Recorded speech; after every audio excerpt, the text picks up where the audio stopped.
Hello students, welcome to my channel Saying Physics with Suraj. I am Suraj, your physics guide through your whole journey of class 11, 12, NEET and JEE examination. Here I am giving you the information about the physics and physics related content जो आपके लिए IIT JEE और NEET में helpful रहेंगे. तो आज की video में हम पढ़ेंगे motion under a gravity, I mean free fall.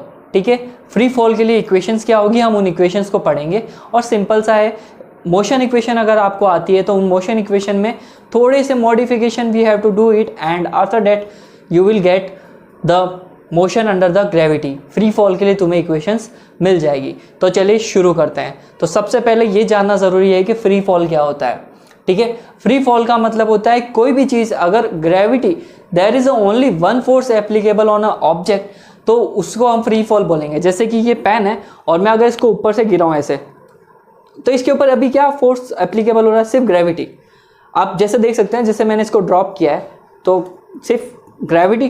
तो जब किसी भी चीज़ के ऊपर सिर्फ एक ही फोर्स लगे, एक ही ग्रेविटी के अंडर में हो, तो उसे हम क्या बोलते हैं, फ्री फॉल बोलते हैं. नाम से ही पता पड़ रहा है, फ्रीली फॉलिंग. कोई भी चीज़ फ्रीली फॉल हो रही है तो उसको क्या बोलते हैं, हम फ्री फॉल बोलते हैं. इसमें कुछ कंडीशंस आएगी, कुछ केसेस आएंगे, कुछ तरीके आएंगे, वो हम पढ़ते हैं. ठीक है, तो motion of a body under gravity, free fall.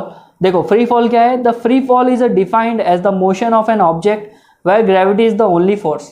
जब कोई चीज़ ऊपर से नीचे गिर रही हो डाउनवर्ड डायरेक्शन में, या फिर नीचे से ऊपर भी कुछ मैं फेंकूँ, इसको अगर मैंने ऐसे फेंका है तो इस पर अभी कौन सा फोर्स वर्क किया है, ग्रेविटी. वो जो इसको नीचे खींचना चाह रही है और मैंने इसको ऊपर से नीचे गिराया तो अभी कौन सा फोर्स वर्क कर रहा है, ग्रेविटी. वो अभी भी इसको नीचे गिरा रही है, तो एक ही तरह का फोर्स लगता है. इसे हम बोलते हैं free force. Acceleration produced in the body by the force of gravity is called acceleration due to gravity. जब भी कोई चीज़ ऊपर से नीचे गिरेगी, जैसे कि ये ऊपर से नीचे गिरी, ये गिरी, तो जब इस तरह से कोई चीज़ ऊपर से नीचे गिरती है तो होता क्या कि उसके ऊपर उसकी स्पीड बढ़ने लगती है. अभी देखो स्पीड u 0 है ना, धीरे धीरे इसकी स्पीड इंक्रीज होकर मैक्सिमम हो जाती है, हल्की सी स्पीड बढ़ जाती है. और सोचो अगर मैं 10th फ्लोर से गिराऊंगा तो इसकी स्पीड कुछ ज़्यादा ही हो जाएगी. इसकी वजह से एक एक्सेलरेशन क्रिएट होता है and this acceleration is caused by the gravity. So इस एक्सेलरेशन को अपन बोलते हैं एक्सेलरेशन ड्यू टू ग्रेविटी. इसका सिंबल होता है स्मॉल जी. ठीक है, इसका सिंबल क्या है, स्मॉल जी. वो जो हमारा एक्सेलरेशन है वो कैपिटल ए सॉरी स्मॉल ए से डिनोट करते हैं और यहाँ पे इसको डिनोट करते हैं स्मॉल जी से डिनोट करते हैं. In the absence of air resistance it is found that all the bodies fall with the same acceleration.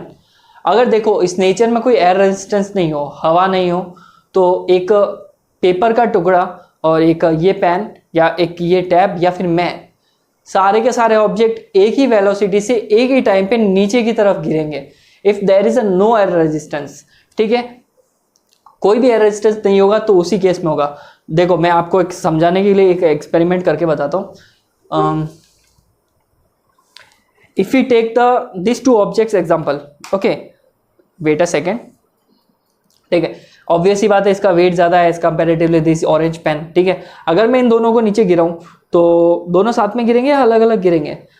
कुछ बच्चों के दिमाग में क्वेश्चन होगा, sir this is the heavier than this, तो पहले ये गिरना चाहिए, फेविस्टिक गिरनी चाहिए, लेकिन नहीं, दोनों साथ में गिरेंगे. ठीक है, दोनों के दोनों साथ में गिरे, इसके वजन से कोई फर्क नहीं पड़ता है. लेकिन होता क्या है कि कुछ पेपर होते हैं या फिर कुछ हल्का फैदर ले लो या फिर रुई ले लो. ठीक है, ऐसी चीज़ों को जब ऊपर से नीचे गिराते हैं तो एयर रेजिस्टेंस जो होता है, वो एयर रेजिस्टेंस क्या करता है, जो हल्की चीज़ होती है उसको ऊपर ही रोक देता है, मतलब उसको धीरे धीरे नीचे आने देता है. अगर मैं एक पेपर की बात करूँ तो पेपर धीरे धीरे धीरे ऐसे ले रहा था, वह नीचे गिरेगा. तो प्रॉब्लमेटिक थिंग इज दैट कि एयर रेजिस्टेंस थोड़ा इश्यू करता है. ठीक है, एयर रेजिस्टेंस नहीं हो तो सारी चीज़ें जैसे अभी ये दोनों साथ में गिरे ना, वैसे ही नीचे गिरेंगे. तो फ्री फॉल की डेफिनेशन क्या है कि the motion of a body falling towards the earth की तरफ गिरती हुई कोई चीज़, ये अर्थ की तरफ गिरती हुई कोई चीज़, अर्थ की तरफ गिरती हुई कोई चीज़, तो इसको हम क्या बोलते हैं, स्मॉल एल्टीट्यूड. हाइट जो होनी चाहिए, रेडियस अर्थ के रेडियस से काफ़ी ज़्यादा छोटी होनी चाहिए, तब हम बोल सकते हैं कि चीज़ें क्या होती है, फ्री फॉल होती है. ठीक है, जैसे कि Apple falling from a tree, और ये स्टोन ड्रॉप, एक पत्थर माउंटेन से यूं ही फेंक दिया, तो माउंटेन से वो जैसे ये बंदा फेंक रहा है ना इसको पत्थर को नीचे, तो आप देख सकते हो कि ये भी फ्री फॉल का एग्जांपल है, ये भी फ्री फॉल का एग्जांपल्स है. ठीक है, वन बाय वन करके अभी हम इनके क्या निकालेंगे, इक्वेशंस निकालेंगे। मोशन ऑफ इक्वेशन एक्चुअल में हॉरिजॉन्टल चीज़ों के लिए, अगर कोई चीज़ ऐसे रोल करते आती है, जैसे कि अगर जैसे इसका पॉइंट ए ले लो, इसका पॉइंट बी ले लो, ये यहाँ से यहाँ तक रोल करके जा रही है, तो हॉरिजॉन्टल मोशन के लिए v is equal to u plus AT और वो जो अपनी तीनों मोशन इक्वेशन है वो हो सकती है, लेकिन फ्री फॉल के लिए अलग इक्वेशंस आएगी। ठीक है, पहला केस इसमें if a body is drop from a some height, किसी पर्टिकुलरली हाइट से बॉडी को गिराया जाता है, इनिशियल वेलोसिटी 0, जैसे वैसे तो इस डायग्राम में बता रखा है बट ये सर्टेन हाइट ले लेता हूं मैं, यहाँ इनिशियल वेलोसिटी 0 है, ये u पे रुका हुआ है, तो u क्या हो गया हमारे पास में 0 हो गया। तो इसको ऊपर से नीचे गिराने में क्या लगेगा, ऊपर से नीचे गिराने में क्या लगेगा, ऑब्वियस सी बात है ग्रेविटी लगेगी।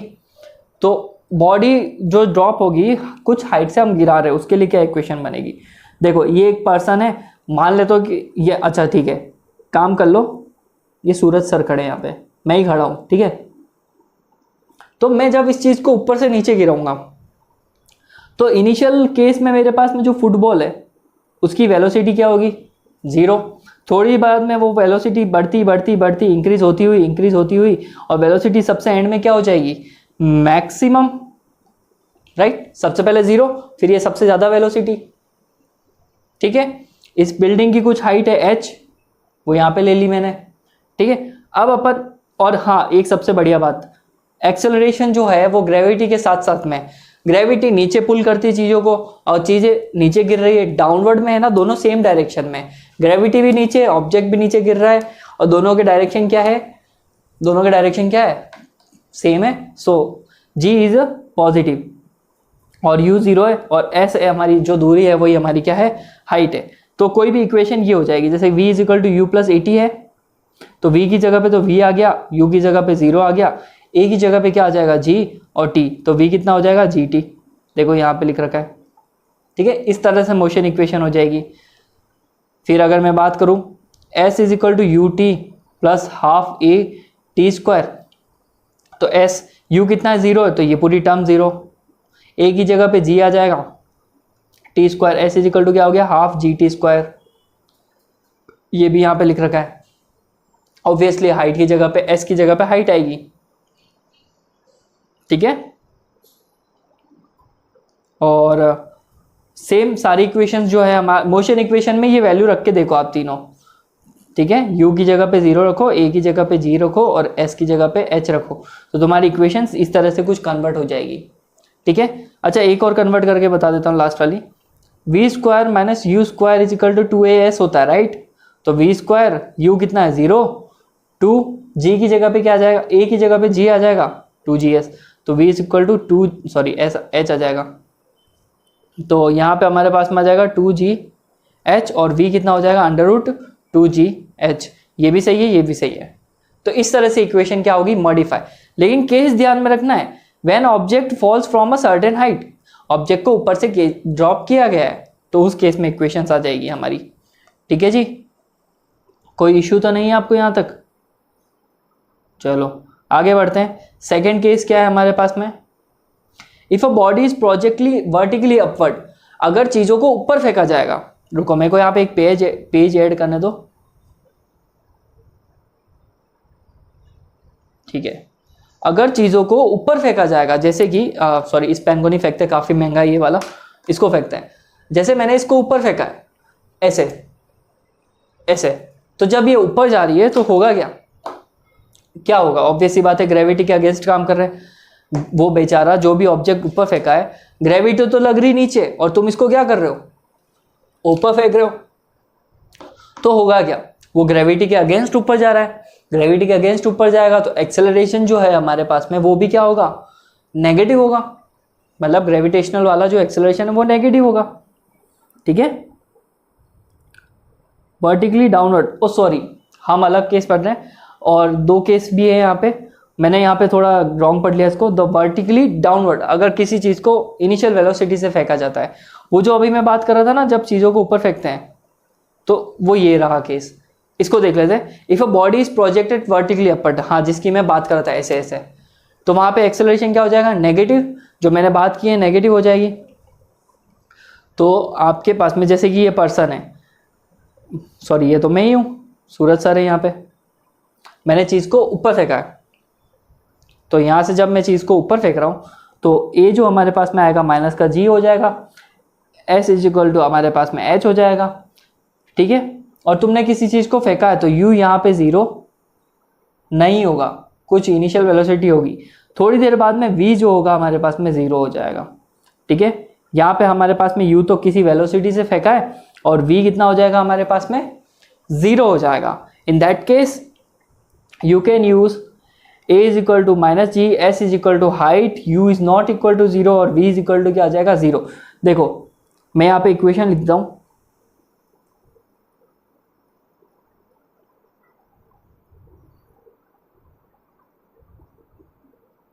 ठीक है। ये सारी कंडीशन अगर मैं अप्लाई करूंगा तो v हो गया जीरो और u आ गया प्लस माइनस का जी टी, ठीक है। तो ये क्या हो जाएगा, zero is equal to u minus g t, तो u क्या हो जाएगा, जी टी। फर्स्ट इक्वेशन आ गई जब आप चीज़ों को वर्टिकली ऊपर फेंकते हो, ठीक है। फर्स्ट इक्वेशन यहाँ से आ गई हमारे पास में। सेकंड क्या कर सकते हैं हम, s की जगह पे तो h आ जाएगा, u की जगह पे आ जाएगा हमारे पास में u t plus half, a की जगह माइनस आ जाएगा और ये आ गया टी स्क्वायर।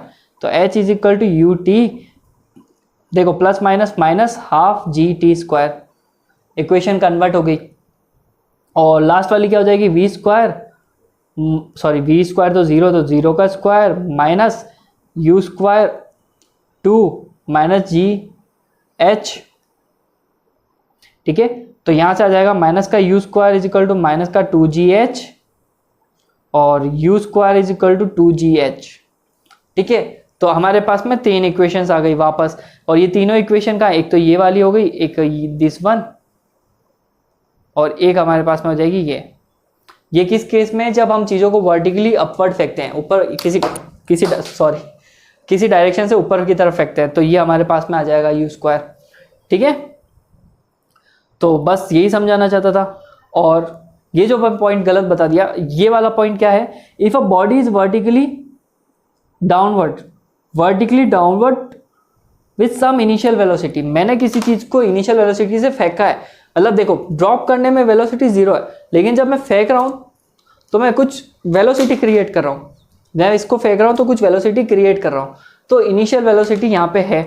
तो इन इक्वेशंस में कोई फर्क नहीं पड़ने वाला, तो v is equal to u plus g t ही रहेगा, क्योंकि यहाँ पे a जो है वो g है, डाउनवर्ड है, same direction. s is equal to u t plus half a t square g t square रहेगा, और v square is equal to u square plus two g h हो जाएगा। ये अपने पास में इक्वेशंस हो जाएगी, और वो जो हमारे पास में nth सेकंड के लिए वो कुछ इस तरह से हो जाएगी, डाउनवर्ड डायरेक्शन में nth सेकंड के लिए ये हो जाएगी। देखो तीन केस पढ़े हैं, एक तो ड्रॉप कर रहे हैं जब u जीरो है, सेकंड जो है अपना, इसमें क्या है अपने पास में डाउनवर्ड डायरेक्शन में वर्टिकली फेंका गया है, और एक वर्टिकली अपवर्ड फेंका है, if a body is vertically upward, ऐसे, ठीक है। तो ये है अपने पास में, अगर जो मैं कंपेयर करना है तो ये इक्वेशंस बन जाएगी यहाँ पे। Note the motion is a independent of mass. एक चीज बता दूं, मोशन जो होता है चीजों का हमेशा मास से इंडिपेंडेंट होता है। अभी तक की जितनी भी मोशन इक्वेशन है, किसी में भी तुम्हारे को मास की क्वांटिटी दिखी नहीं होगी, ठीक है। तुम देख लो, अगर v निकाला है हमने, जब वर्टिकली हैवी ऑब्जेक्ट को release from a height, certain height से हैवी ऑब्जेक्ट को रिलीज कर रहे हैं हम, और reach to the ground with the simultaneously, तो दोनों के दोनों साथ में फेंकेंगे। सॉरी वो नीचे गिर गया था, मैं उसको देख लेता हूँ। ये दोनों साथ में ही नीचे पहुंचेंगे। यहाँ से अगर मैं गिराऊँ तो, एक मिनट, थोड़ा टैबलेट को नुकसान हो जाएगा अभी, तो अगर यहाँ से गिराऊँ मैं दोनों, तो साथ में ही नीचे गिरेंगे। तो इसे क्या कह सकते हैं हम, कि दोनों का वेलोसिटी का मास से कोई लेना देना नहीं है, हाइट का भी कोई लेना देना नहीं है, टाइम का भी कोई लेना देना नहीं है। हाइट तो क्योंकि इक्वेशन में कहीं पे भी मास नहीं आ रहा, तो all the equations independent of a मास।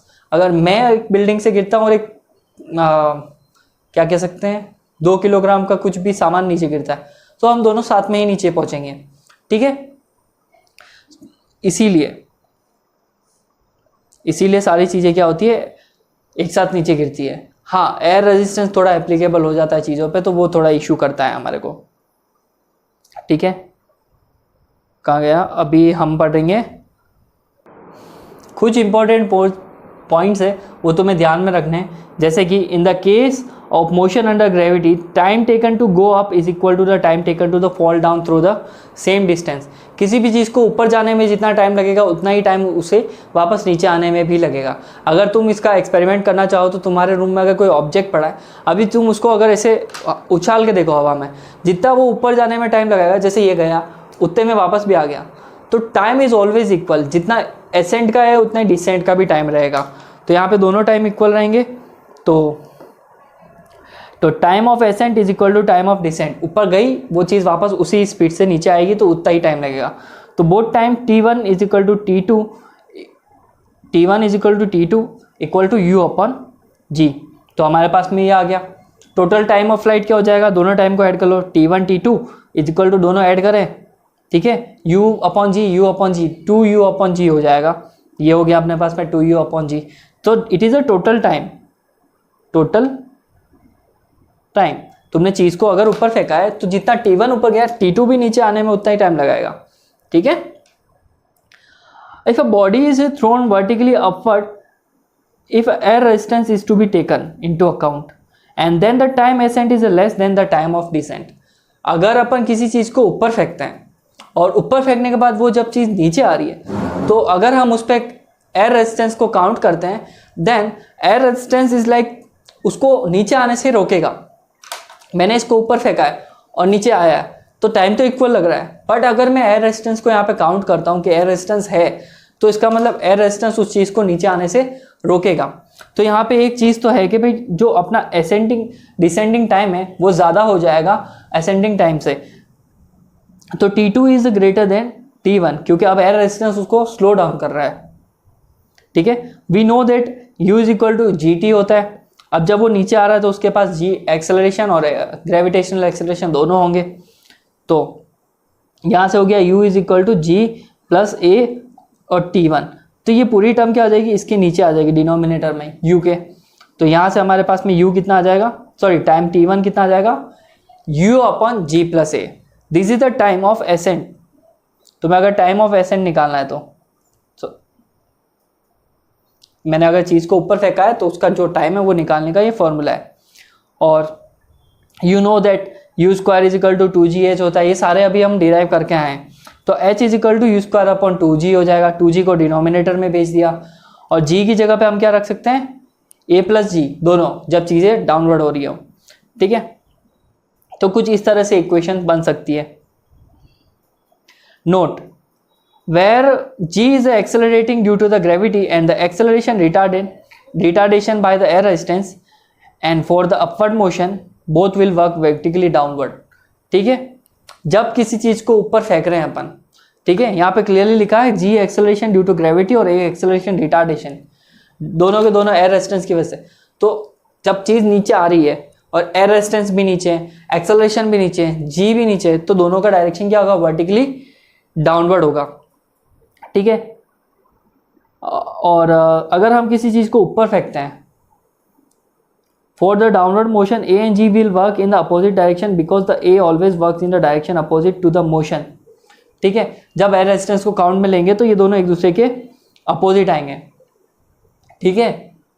क्या करेंगे हम, जब हम एयर रेजिस्टेंस को काउंट में लेंगे तो ये दोनों एक दूसरे के क्या आएंगे, अपोजिट आएंगे। या तो ए नेगेटिव जी होगा या फिर जी नेगेटिव ए इक्वल होगा। तो देखो मैं तुम्हें है ना डिसेंडिंग का टाइम बता रहा हूँ। डिसेंडिंग का टाइम क्या होगा, h is equal to half g t square, but here h is equal to half g minus a का, देखो a plus g is equal, sorry अगर a is equal to minus का g है तो a is equal to plus का g होगा, right. तो अपन क्या कर सकते हैं, यहाँ पे किसी को भी एक को नेगेटिव लेना है हमें, तो a प्लस जी आ गया तो तुम a की जगह पे क्या ले लो, अच्छा इसको मैं प्रॉपर लिख देता हूँ, g प्लस ए हो गया, g प्लस और a की जगह पे क्या आ जाएगा, नेगेटिव a आ जाएगा। So this is equal to g minus a, ठीक है, this is equal to g minus a. तो हाइट आ गई अपने पास में, हाफ जी टी स्क्वायर होता है, g की जगह पे अपन क्या रख सकते हैं, ये रख सकते हैं। तो यहाँ पे ये रखा हुआ है as it is. Height already निकाली थी अभी, उसको यहाँ रख दो। हाइट कहाँ निकाली, ये रही, यू स्क्वायर अपॉन ए जी। तो यू स्क्वायर अपॉन ए जी को रखो तो हाफ, और इधर भी 2g आएगा क्योंकि यहाँ पे भी, सॉरी यहाँ पे 2g लगाना रह गया, ठीक है। तो 2g प्लस ए आ जाएगा। हाइट की जगह पे हाइट रखा है, इसकी जगह पे ये रखा है। फिर टी स्क्वायर को ऐसे रखा, देखो 2 से 2 कट हो गया, तो यहाँ से हमारे पास में g माइनस ए जो है वो डिनोमिनेटर में आ गया यहाँ पे। फिर टी स्क्वायर का अंडर रूट यहाँ पे आ जाएगा इस पूरे के ऊपर, इस पूरे पे अंडर रूट लग जाएगा, तो यू स्क्वायर का तो हो जाएगा u, और बाकी जो टर्म है वो एज इट इज ही हो जाएगी। तो डिसेंडिंग का टाइम भी तुम्हें मिल जाएगा। किस केस में, जब चीज़ों को ऊपर फेंकते हो और वो एयर रेजिस्टेंस के हिसाब से नीचे आती है, ठीक है। कोई भी डाउट हो, कहीं पे भी कुछ भी समझ में आओ, ज़रूर पूछें मुझे। नोट्स चाहिए इतने colourful, if you can see, देखो मैंने कितने कलरफुल नोट्स बना रखे हैं, ये देखो। तो तुम्हें डाउनलोड करने तो टेलीग्राम चैनल से डाउनलोड कर लो और शेयर और सपोर्ट कीजिए। वीडियो पसंद आई है तो लाइक ज़रूर करना, वीडियो पसंद आई है तो लाइक ज़रूर करना। और thank you for watching this video, ठीक है। मिलते हैं नेक्स्ट वीडियो में। ओके, चलो बाय बाय।